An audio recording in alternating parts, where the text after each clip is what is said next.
So, we know what they say. If you can't beat them, buy them. Apparently, that's Chelsea's transfer target strategy this month, this season, whatever. Because they want to apparently buy everyone. I got tongue-tied at the start of that video. Apparently, that's what Chelsea's plans are for this summer transfer window. They want to buy every Manchester City player, allegedly. Not content with Sterling, they also allegedly want Ake and Zinchenko. It's going to be interesting to see how all this unfolds, isn't it?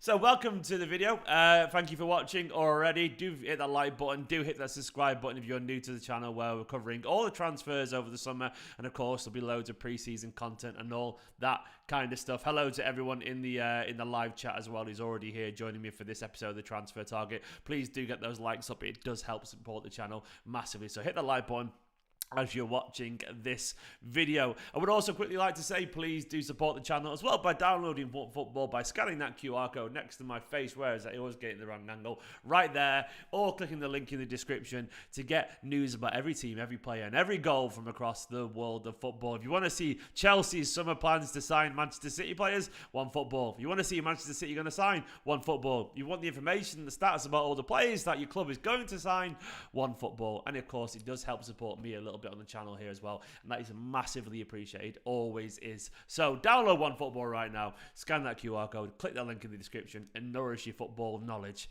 You won't regret it. You won't regret it at all. So much going on here, so much going on. Yeah, Anthony Gaming with the super chat saying we have to block all the offers from Chelsea. Oh, look, Chelsea, man. Chelsea have just woke up and decided, I want to be Man City. I want to be them. I can't beat them, so I'll be them. And Anthony, you're right. We just have to what we have to do is just, I guess, mute the phones, like put them on caller ID, and then block Chelsea Football Club. I'm with Anthony on this one. It's going to be really interesting, mate, to see how this goes down, isn't it? So if you don't know what's going on. Indeed, Sean. If you don't know what's going on, essentially it looks like Chelsea want absolutely everyone. They seem to want to sign all the players all the time and be Manchester City Football Club. Not content with being linked to Raheem Sterling, they're also linked with Nathan Ake. And not content with just Ake and Sterling, the latest report suggests that they want to sign Oleks Zinchenko as well. Right, okay, so that's going to be fascinating to tell. I'll go through the links, I'll jump over to the aggregators and talk about the plays that we could be bringing in and so on. Let me get them on screen round about now or something like that. Hang on, there we go. So, according to, let me get that off screen so I don't get copyright protected. Here we go. Even in the event of Sterling's departure, City would remain focused on signing a left-back than further bolstering their attack. So no people coming in. City apparently would rather Sterling moved abroad amid tentative interest from Bayern Munich, Madrid and PSG, but they respect his wishes if his heart's set on Chelsea. An agreement with the London club could come quickly. Jesus, of course, there, about to sort of join. Oh, what's that? What was that? I think someone just talked to me. It might have been like Oleks or something. I don't know. That was weird. I'm not sure if you guys heard that in the chat, but it was very loud. But Jesus, of course, is about to join Arsenal as well. Thank you to Ed, by the way. He said, clash as usual on Sky. Yeah, I was on Sky Sports very last minute this morning, like dead quickly like that. And hello to Legan as well, of course, and everyone else in the chat. Yeah, that was good fun. So Jesus there, getting his medical, which is heartbreaking, but that's life. According to the Mail, Chelsea are keen on signing Zinchenko. He goes on to say it's uncertain whether Chelsea will push ahead to try and sign all of Sterling, Ake and Zinchenko due to the likely expense involved. It could also prove tough to persuade City to allow 3 players to leave to Chelsea. I mean, yeah, it feels an awful lot. It feels an awful lot, doesn't it? Cucurella there, of course, and so on, and more players being linked and so on. It's all, and Stefan Ortega, which I haven't talked about yet, but we will do very, very soon. So, we've got a lot to talk about and a lot of players who could possibly be coming in and out. We'll talk initially about Sterling. Right, this guy here, Sterling. I'll put him down in the corner while we talk about him. Do you know what, actually, we'll get Jesus out of the way. Jesus, he's having his medical. You know, we know he's done. He's going right there in the middle. Like, Jesus is pretty much done. You know, I'll give it a sliver of the badge left in the centre there because it's not signed until it's signed. But Jesus is going, which is interesting. So yeah, that's Jesus. I mean, I think I've made my thoughts relatively clear. I love Jesus. I think he's a fantastic player, but I sort of respect his wishes at the same time. If he wants to move on and go and play regular football, in light of Alvarez and Haaland coming in, who am I to say no to that? Well, it's not my call anyway, but I'd understand it basically. Who am I to deny those feelings at very least? You know, I get it. I absolutely get it. So I respect that. That's pretty much done. Sterling's interesting. Let's put him over here in the corner while we chat about him. Let's put him in the naughty corner here. Sterling, to me, I just don't understand his. I don't understand his logic with this. I really don't. Like, I don't understand why he'd want to go somewhere. Like, he can't be guaranteed games at Chelsea in the way that he wants to be. He just can't be, because no one is ever fully guaranteed football. And if anyone tells you guaranteed football, they are mainly lying to get you to listen to them. I genuinely believe that's true. Are you telling me if he... Look, I bet they guaranteed Lukaku games. Look what happened there. Like, you'd have to be genuinely stupid to believe that anyone is fully guaranteed games anywhere they go. Because what happened if Sterling, I don't know, absolutely stunk it out at Chelsea? He's telling me they're going to carry and play? No, of course they won't. Thomas Tuchel, he's not going to play anyone he doesn't think is worth it. So... if it's just about first team football and guarantees, like it feels very naive to me. Like, he's got 1 year left on his contract. I don't understand his reasoning. I do in general think that if a player wants to go, let them go. But I don't agree with his personal reasoning. It doesn't make sense. I mean, Chelsea just aren't Man City right now, and I would like to think that he would be thinking, do you know what, Haaland coming in. Haaland coming in, I'll be feeding him on the right. I will get the right slot, and I think he would do if he played well. I like to think he'd just think, I'll stay around for a year and see what happens. I'll stay around and find my best form again, get into the team. And either way, we all know he's going to start for England at the World Cup. There's zero doubts for that, man. Even if he plays just 50% of the games from now until the Winter World Cup, which sounds weird, he's absolutely, we all agree he's going to start for England anyway, right? Because he should be. He's pretty much England's best forward often these days. So, like, he's going to start for England. So, if it can't be that, I just don't understand it. Yeah, he'd be playing in such a different system at Chelsea. There's no guarantee he's going to mesh with him there. I don't understand it personally. Thank you so much, by the way, Eric, who says, thank you for everything you do on this channel. Eric, I don't do anything other than talk to you guys, mate. I just make videos because you guys enjoy it, and you guys have given me the opportunities to do this more. So, actually, thank you to all you lot. I really, really appreciate all your support. Eric, you're a legend, mate. Thank you so much to every single one of you. Big, beautiful people. You're all beautiful, you know? And if you want to do me a favour, let's get those likes up to at least to 100 likes. Come on. So back to Sterling. Like, he's going to Chelsea to play football that we don't know if it's going to suit him, in a system that they don't usually play. When his best game is in a system that they don't usually play. You know, he's a winger, of course. They often play wing backs. They do obviously occasionally play wingers, but they haven't really got a number 9 at the moment. He's going to a system where he's going to be the guy expected to score all the goals again, you know, because they haven't got a striker. It feels an awful lot. I don't know, man. I don't know. Welcome, Dylan, by the way. Welcome. It feels interesting. It feels like a not particularly sensible move. I mean, who knows, man? You might just fancy living in London. Sometimes life can be really simple. It can be just be like, I want to live near my family again. And he's from London, isn't he? So it could just genuinely be that he likes the idea of living in London and playing at a high level still, which he would do, you know. It could be as simple as that. Like we sometimes sit there and we analyze things and go, but what is it about the system? Does he not trust Pep anymore? You know, as the Gregs near him close or something. I don't know. And like, what is it? And he could just be like, I just want to live in London again. I want to live near my family again, and I want to have a different. It could just be that. Sometimes life can be really as simple as that. I do honestly believe that. I heard some rumours that there was a little bit of a lack of trust in Sterling from Guardiola. He'd lost a bit of faith in him. You'd always trust Sterling, but I don't think he trusted him to be the main man as much as he used to be. And I do wonder if there's something in that, you know, that actually he did lose a little bit of faith in Sterling. And I think Sterling maybe sensed it. And sometimes he decided just to go, you know. I don't know. It feels a bit like... it doesn't feel like the right call to me.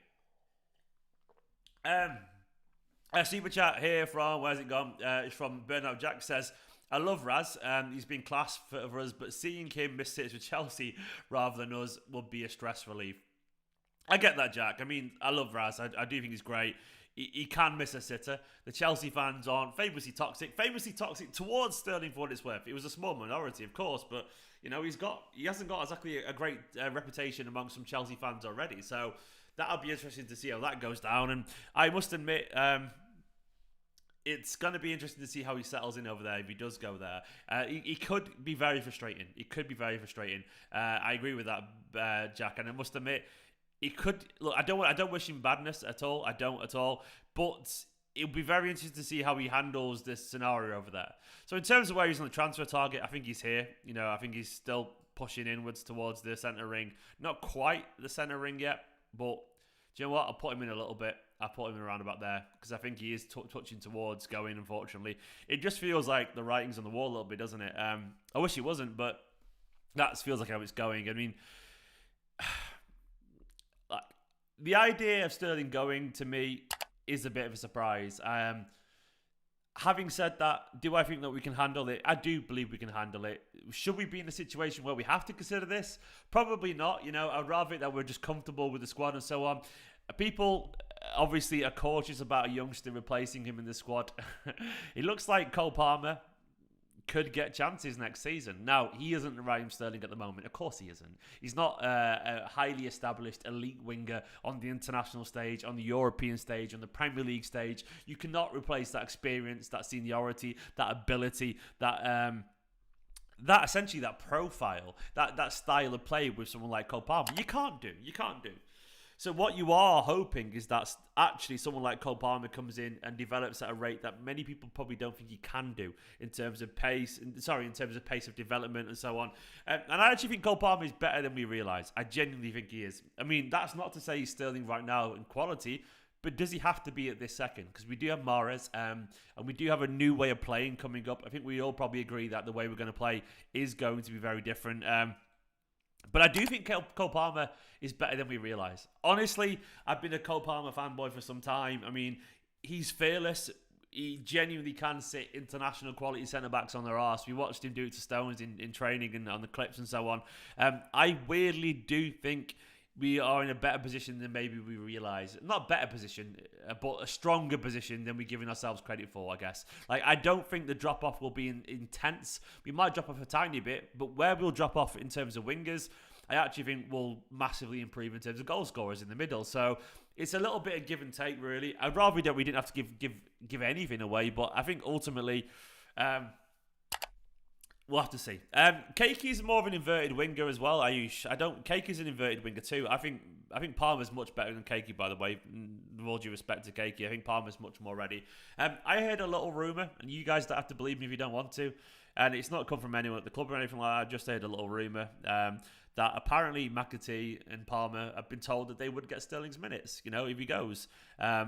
So that's interesting to hear for me. Like, I like the idea of that. I know, of course, that doesn't mean it's the quality replacement, but, you know, as a City fan, watching young local lads, City fans get into the first team, being told they'll get chances, I like that. It's a risk, but at the same time, you know, you don't...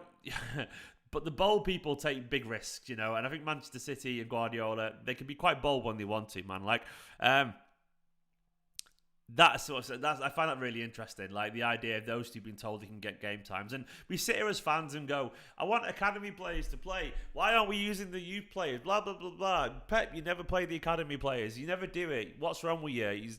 We do that all the time. But then the moment that the idea one of these academy players is told that they'll replace a senior player, we sort of then moan. We just moan. Like, we won't go, oh, they're not ready yet. It's too big a risk. Blah, blah, blah, blah, blah. We should sign someone for 70 million. Like,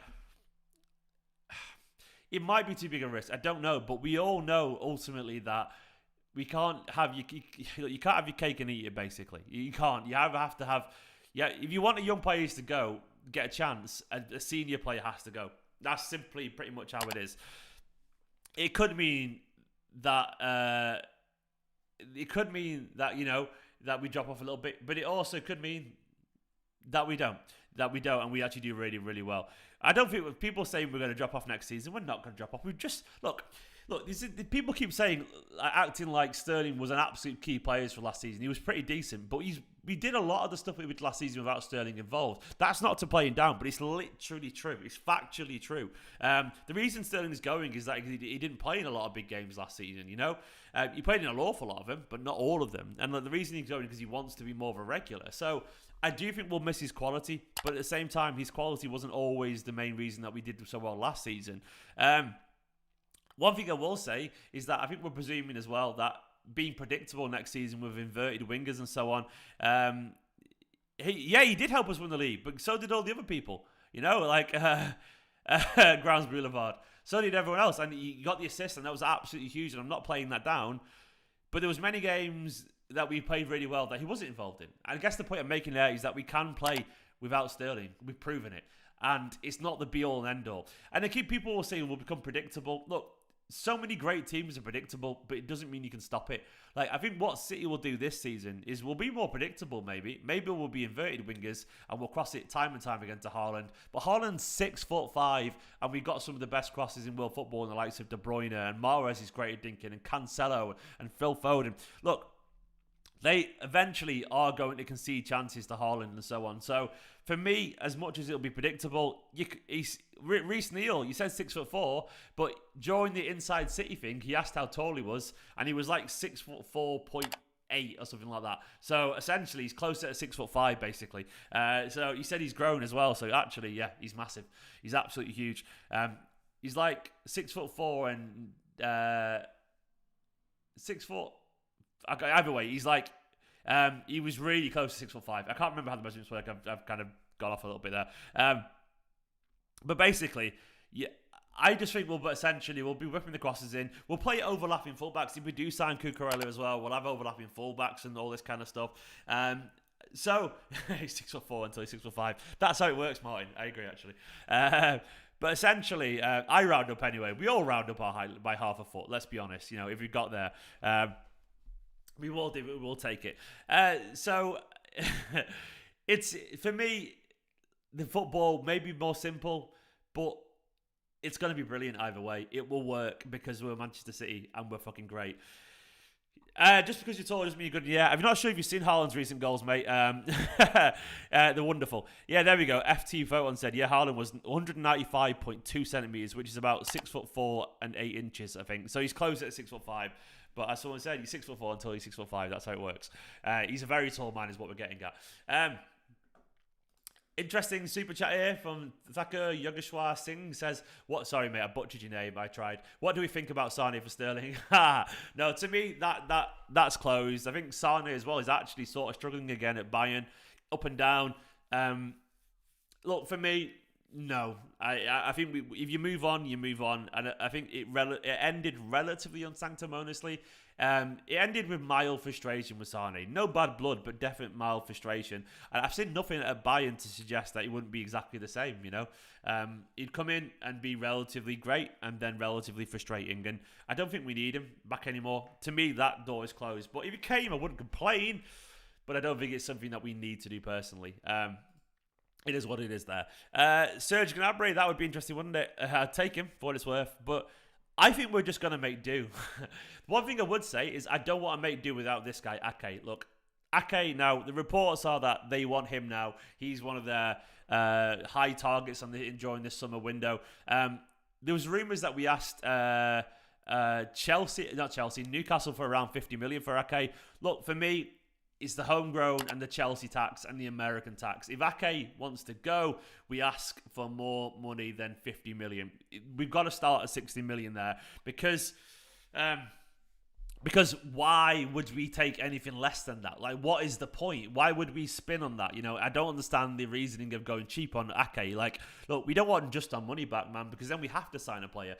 There's one thing, I could take not having a winger, but I can't take not having another centre-back, because we all know as soon as we start the season, I don't know, Stones, Laporte, Diaz picks up an injury, and all of a sudden we got two centre-backs if we lose Ake. I'm not having that, man. Like, 60 minimum, and if we do sell Ake, I would expect a player to come in. Like, I wouldn't be happy. I mean, we could talk about promoting Luke Mbete and so on, but he's just, I don't think that's sensible. Look, we saw what the experience of Ake did against Atletico Madrid, for example. And I do want the experience of 4 senior centre-backs. Maybe we get an old guy or something like that, like an old guy who can come in. He's not too bothered about, being on the backup or something like that. But I don't think Selinaki would be a good idea.